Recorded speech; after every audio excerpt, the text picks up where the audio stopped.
అందరికీ నమస్కారం. మీకందరికీ మహాశివరాత్రి శుభాకాంక్షలు. పండగ అందరూ బాగా చేసుకున్నారని అనుకుంటాను.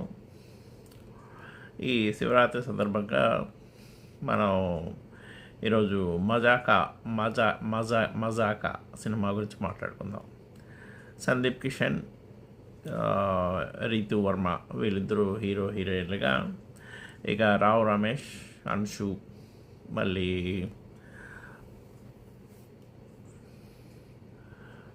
మిగతా వాళ్ళు శ్రీనివాస్ రెడ్డి, హైపరాది, చమ్మచల్లో సురేష్, ఇలా కొంతమంది ఉన్నారనమాట. సో అది బేసికల్గా ఇది మన సినిమా తారాగణం. యూజువల్గా సందీప్ కిషన్ కూడా మంచి యాక్టరు. బాగా ఈ మధ్య అంటే ఒకప్పటి ప్రస్థానం నుంచి అతను స్టార్ట్ చేసాడు సినిమా. తన సినిమాలన్నీ కూడా ప్రస్థానంలోనే మంచి విలన్ రోల్ యాక్చువల్గా. దాంట్లోనే బాగా చేశాడు. కొంచెం శర్వానంద్ని కొంచెం డామినేట్ చేసినట్టు అనిపిస్తుంది. తర్వాత ఇతని సినిమాలన్నీ కూడా బాగుంటాయి. మన చోటక్క నేడు, మేనలుడు కూడా అనమాట. సో సినిమాలన్నీ కూడా మంచివి చూసుకుంటాడు. బాగానే పేరు వచ్చాయి. ఇంతకుముందు రెజీనా వీళ్ళిద్దరూ మంచి కాంబినేషన్లో ఉండి చాలా హిట్ సినిమాలు వచ్చాయన్నమాట. తెలుగు, తమిళ్ అన్నింటిలో కూడా చేస్తూ ఉంటాడు. సో సందీప్ కిషన్ సినిమాలంటే కొంచెం మినిమం గ్యారంటీ అనే చెప్పుకోవచ్చు మనం ఫ్యాన్స్ అందరికి కూడా. ఇతను కూడా మామూలు సింపుల్గా ఏదో చిల్లర సినిమాలు తీద్దామని కాకుండా మంచి స్టోరీ, ఎంటర్టైన్మెంట్ ఇలాంటివి ఉన్నటువంటివి తీస్తూ ఉంటాడు. సో దానివల్ల ఇతని సినిమాలు కళ్ళు మూసుకుని వెళ్ళిపోవచ్చు. ఇంకోటి, ఈరోజు యాక్చువల్గా మన అమెరికా చరిత్రలో, తెలుగు సినిమా చరిత్రలో ఒక చాలా ముఖ్యమైన రోజు అనమాట. ఎందుకంటే ఈ సినిమా ప్రీమియర్ షో ఈరోజు మంగళవారం జరిగింది. మంగళవారం మామూలుగా సినిమార్క్లో సగమే టికెట్ అనమాట, $5 ఉంటుంది. సో ఈరోజు ఈ ప్రీమియరు మజాకా సినిమాకి ₹6.5, అంటే ₹5 ప్లస్ ట్యాక్స్ అవి కలిపేసి. సో ₹6.5 ఒక ప్రీమియర్ సినిమా, ప్రీమియర్ షో అమెరికాలో చూసామంటే ఆషామాషి కాదు. $30, $40 అలా ఖర్చు పెట్టే సినిమాలు అనమాట. మన సంక్రాంతికి వస్తున్నా కానీ ఇంకా ఇట్లాంటి సినిమాలన్నిటికీ కూడా $20-30 అయితే ఖర్చు పెడుతూ ఉండేవాళ్ళం. సందీప్ కిషన్ వీళ్ళ సినిమాలు మరి అంత ఓవర్ బడ్జెట్ కాదు కాబట్టి అంత ఎక్స్పెక్ట్ చేయరు. బట్ ఈ సినిమాకి $6.5 ప్రీమియర్ షో చూడడం అనేది నాకు చాలా ఆశ్చర్యంగా అనిపించింది, ఆనందంగా కూడా అనిపించింది. సో ఇక కథలోకి వెళ్తే, ఇది సందీప్ కిషనే కాకుండా రావు రమేష్, సందీప్ కిషన్ ఇద్దరిది మంచి తండ్రి కొడుకులు అనమాట, మంచి పాత్ర. సో సందీప్ కిషన్ పుట్టినప్పుడు వాళ్ళ అమ్మ అప్పుడే చచ్చిపోతుంది అనమాట. సో మళ్ళీ రావు రమేష్ ఇంకా పెళ్లి చేసుకోడు. సో ఇంట్లో వీళ్ళిద్దరే ఉంటారు. బ్యాచిలర్ లైఫ్ లాగా ఉంటుంది. ఇద్దరే తినడం, తాగడం అట్లా ఇట్లా ఉంటుంది అనమాట. సో ఇంకా వీడికి కాలేజ్ అయిపోయి వయసు వచ్చాక పెళ్లి చేసుకోవాలని అనుకోవడం. కాకపోతే మీరు ఇంట్లో ఇంకొక ఆడదిక్కు లేదు, ఇద్దరు మగవాళ్ళే ఉంటారు, ఇట్లాంటి ఇళ్ళకి పిల్లల్ని మా కూతురిని పంపించాలంటే కష్టం అని చెప్పి సంబంధాలు కూడా వెనక్కి వెళ్ళిపోతాంటాయి అనమాట. సరే రావు రమేష్ ఏం చేస్తాడంటే, సరే నేనే ఒక పెళ్లి చేసుకుంటానని చెప్పి ట్రై చేస్తూ ఉంటాడు. సో ఇది బేసికల్గా కథ. దీంట్లో వీళ్ళు ఇద్దరికి రీతు వర్మ వీళ్ళ కాలేజీలోనే జూనియర్ అనమాట. ఒక సమయంలో కలుస్తుంది అనుకోకుండా, కలిసి మాట్లాడి కొంచెం ప్రేమ కూడా కలుగుతుంది అనమాట. సో వాళ్ళ లైన్ కుదురుతుంది. అలాగే రావు రమేష్ కూడా ఇంకొక ఆమె అమెరికా వీసాకి వెళ్ళాలని చెప్పి ఆమె కూడా కస్టమర్ లాగా వచ్చి ఆమెతో కూడా ఈయన ప్రేమలో పడతారు అనమాట. ఇలా ఇద్దరు ప్రేమలు మొదలవుతాయి. సో అది ఎంతవరకు సక్సెస్ అయింది, ఈ మధ్యలో ఏమిటి కథ అన్నట్టు ఈ సినిమా అనమాట. సో అజయ్ శాస్త్రి వీళ్ళ రావు రమేష్ పెళ్ళాంకి అన్న, అలాగే రీతు వర్మకి నాన్న. సో ఇతను ఏంటంటే ఏదో స్టీల్ వ్యాపారం చేసుకుంటూ ఉంటాడు. సో ఇతని మెంటాలిటీ ఏమిటంటే పగబడుతూ ఉంటాడు. సో పగబడుతూ ఉండి వాళ్ళకి అవతల వాళ్ళకి ఇతను పగబట్టాడని చెప్పకుండా వాళ్ళని ఏదో ఒకటి చేస్తూ ఉంటాడు అనమాట. కొంచెం డేంజరస్ ఇదన్నట్టు. సో అతను బేసికలీ ఈ ఇద్దరి వీళ్ళ పెళ్ళిళ్ళు కూడా అడ్డాలు పడుతూ ఉంటాడు. సో చివరి వరకు వీళ్ళు దానికి కింద మీద పడుతూ ఉండడం. సో అది సినిమా బేసికల్గా ఓవరాల్గా. సో ఫస్ట్ హాఫ్ అయితే చాలా కామెడీ సరదాగా అయిపోద్ది. సందీప్ కిషన్ కామెడీ అని కూడా బాగుంటుంది. ఇక అలాగే రావు రమేష్ కూడా కలిసాడు, బాగున్నాడు. ఇద్దరు కాంబినేషన్ కూడా బాగుంది. ఫస్ట్ హాఫ్ చాలా సరదాగా అయిపోద్ది. సెకండ్ హాఫ్ని కొత్తగా చేద్దాం అనుకున్నప్పుడు, కొత్తగా ఎండ్ చేయాలన్నప్పుడు అది ఆ ఎండింగ్ అది దాన్ని కొంచెం అక్కడ కొంచెం డ్రాగ్, కొంచెం బోర్ అనిపిస్తుంది. రెగ్యులర్గా కాకుండా ఏదో చేద్దామని చెప్పి అనుకుని కొంచెం అటు ఇటు కొంచెం డ్రాగ్ అవుతూ ఉంటుంది.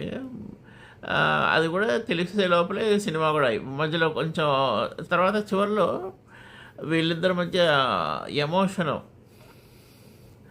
వాళ్ళ ప్రేమ బలపడడం అది ఇది అనమాట. సో ఇంకోటి రీతు వర్మకి వాళ్ళ మేనత్కి పడదు, అదొక ఫ్లాష్ బ్యాక్ ఉంటుంది. సో వాళ్ళిద్దరి మధ్య సెటప్ మళ్ళీ ఎమోషన్ సెటప్ చేయడం, ఆ సీన్లు బాగొచ్చు చివరిలో. మధ్యలో కొంచెం డ్రాగ్ అనిపిస్తుంది. బట్ అదే ఓవరాల్గా అయితే మంచి ఎంటర్టైన్మెంట్ సినిమా. మన సందీప్ కిషన్ సినిమాలంటే తెలిసినవే. ఇంకోటి ఏంటంటే ఈ సినిమాకి ఆడియో ఫంక్షన్లు అంటే చేశారేమో, మనం చూడాల ఎక్కువ.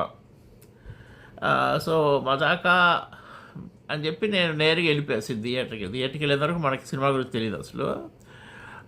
కాకపోతే దీని ముందు వారం ఒకరోజు యూట్యూబ్లో చూస్తూ ఉంటే పాటకి బిహైండ్ ద సీన్స్ అన్నట్టు రికార్డ్ షూటింగ్ చేసేటప్పుడు నాగులమ్మ అని చెప్పి ఒక పాట ఉంటుంది.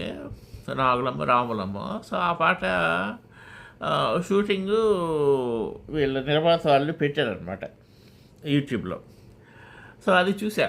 రీతు వర్మ కూర్చోవడం, ఇంకా సెట్టింగ్ అంతా కూడా రెడీ చేస్తూ ఉండడం, సందీప్ కిషన్ రావడం, అంటే ఇలా ట్రైల్ చేసుకోవడం, డ్యాన్సులు ట్రైల్ చేస్తూ ఉండడం, అదంతా ఒక గంట సేపు 30-40 మినిట్స్ ఉంది, పెద్ద వీడియో అనమాట. సో అదొక్కటే తెలుసు నాకు, ఆ పాట ఓకే వీళ్ళు డ్యాన్స్ చేస్తున్నారు అనేసి. కాకపోతే అది ఆ సినిమా ఇదే అని కరెక్ట్గా గుర్తులేదు. సో రీతు వర్మ చూశాక ఓకే ఇది ఈ సినిమానే అని అంతే తెలిసిపోయింది అనమాట. సో బేసికల్గా ఆ పాట గురించి తప్పితే సినిమా గురించి ఏమీ తెలియదు. అది ఒక రకంగా ఫ్రెష్ ఐడియాతో, అంటే ఫ్రెష్గా బుర్రలో ఏమీ లేకుండా వెళ్ళడం, చొప్పులు బయట వదిలేసి రావడం లాగా చాలా బాగా అయింది అక్కడ. అంటే సినిమా గురించి ఎక్స్పెక్టేషన్స్ ఉండవు మనకి అప్పుడు. ఎలా జరిగినా కానీ ఓకే నేను రెడీ నువ్వు రెడీనా అన్నట్టు చూస్తూ ఉంటాం. అది బాగా నాకైతే సందీప్ కిషన్ మామూలుగా బాగా ఇష్టం. అదొక సినిమాలు అన్నీ చూస్తూ ఉండేవాడిని. బాగా మంచి యాక్టర్ కూడా, డ్యాన్సులు ఇవి కూడా బాగా చేస్తాడు. ఇక రావు రమేష్ వీళ్ళిద్దరు కాంబినేషన్ కూడా చాలా బాగుంది. రీతు వర్మ కూడా బాగా చేసింది. సో ఓవరాల్గా మంచి సినిమా. పాటలు కూడా పర్వాలేదు, బ్యాక్గ్రౌండ్ సాంగ్స్. ఇంకా సినిమా అంతా వైజాగ్లో అనమాట. Jagadamba beach, Jagadamba centre, Ramakrishna beach. మనం లాస్ట్ టైం మొన్న అరకు వెళ్ళినప్పుడు జగదాంబ సెంటర్లోనే ఉన్నాను ఒకరోజు. సో రామకృష్ణ బీచ్ ఇవన్నీ తిరిగాం కాబట్టి ఇప్పుడు వైజాగ్ అంతా చూస్తే కొంచెం ఇంకా దగ్గరగా అనిపిస్తుంది బాగా. మన ఊరే, అది కూడా మన ఊరే అనేసి. సో అది ఓవరాల్గా మజాకా సినిమా, మంచి ఎంటర్టైన్మెంట్, చూసేయచ్చు సినిమా. సందీప్ కిషన్ నచ్చారంటే చూసేయచ్చు. రీతు వర్మ కూడా బాగా చేసింది, ఇద్దరు బాగున్నారు. కామెడీ ఫస్ట్ హాఫ్ చాలా కామెడీ ఉంటుంది, టైంపాస్ అయిపోద్ది. సెకండ్ హాఫ్ మధ్యలో చిన్న బ్రేక్ అలా ఇలా ఉండి మళ్ళీ తర్వాత ఫైనల్ క్లైమాక్స్కి వచ్చేసరికి మళ్ళీ పికప్ అయిపోద్ది అనమాట. ఇంకోటి చెప్పాలనుకున్నాను ఏమిటంటే, పాత రోజుల్లో మనం చూసామంటే దూరదర్శన్, మన తెలుగు హైదరాబాద్ దూరదర్శన్లో చిన్న చిన్న నాటకాలు, లేకపోతే అక్కడ దూరదర్శన్లో తిరిగేవాళ్ళు సినిమాల్లో కనిపించేవాళ్ళు. ఈ రోజుల్లో ఏంటంటే జబర్దస్త్ వాళ్ళు సినిమాలో కనిపిస్తున్నారు. హైపరాది కానీ, చమక్ చల్లో కానీ, అంటే ఈ గెటప్ సీన్ లేదు దీంట్లో. కాకపోతే అట్లీస్ట్ ఏ సినిమా చూసినా కానీ ఒకరో ఇద్దరో జబర్దస్త్ వాళ్ళు ఉన్నారు. సో ఆ రోజుల్లో దూరదర్శన్ నుండి యాక్టర్స్ తీసుకునే వాళ్ళు ఇప్పుడు జబర్దస్త్ నుంచి తీసేసుకుంటున్నారు. వాళ్ళు కూడా మంచి క్వాలిటీ కాబట్టి. అలాగే ఇప్పుడు అంటే వాళ్ళు ఒక స్టెప్ ముందుకు వెళ్ళిపోయి వేణు, ధనరాజు వాళ్ళు డైరెక్షన్ కూడా స్టార్ట్ చేసేసారు అనమాట. సో జబర్దస్త్ అనేది మంచి ప్లాట్ఫామ్ అనేది చెప్పుకోవచ్చు యాక్టర్స్ కూడా. సో అదొకటి మధ్యలో నాకు ఒక ఆలోచనలాగా వచ్చిందనమాట. ఓకే, ఇది చెప్తావా మన దీంట్లో అనేసి. సో అందరికీ మళ్ళీ ఇంకొకసారి శివరాత్రి శుభాకాంక్షలు. ఓం నమ శివాయ. చూస్తూనే ఉండండి మీ అభిమాన ఆర్జే వీడియోలు. మా ఊరు కూడా శ్రీకాళహస్తి అనమాట. సో ఈ శివరాత్రి ఈ నెలంతా కూడా ఊరంతా కూడా మంచి సందడిగా ఉంటుంది. హడావుడిగా గుడి దగ్గర అంతా కూడా లైటింగు అంతా రాత్రి అంతా కూడా మంచి లైటింగ్ అవి ఉండి సందడిగా ఉండి గుడిలో కూడా మంచి కార్యక్రమాలు. ఇక బయట కూడా నాటకాలు, ఇంకా మంచి మ్యూజికల్ ప్రోగ్రాంలు, మ్యూజికల్ నైట్స్ ఇవి కూడా పెడతారు. మంచి ఈ నెలంతా కూడా ప్రేక్షకులకి అంటే భక్తులకి అందరికీ మంచి సదుపాయాలు, ఎంటర్టైన్మెంట్లు ఇవన్నీ ఉంటాయి. సరే, మళ్ళీ వచ్చే వీడియోలో కలుద్దాం. మేబీ బాపు సినిమా గురించి మాట్లాడకూడదు. నిన్నే చూశాను నేను, బాపు సినిమా చూశాను. సినిమా గురించి మంచి సినిమా, బాపు కూడా బాగుంది. దాని గురించి కూడా రేపు మాట్లాడుకుందాం. తర్వాత కలుద్దాం.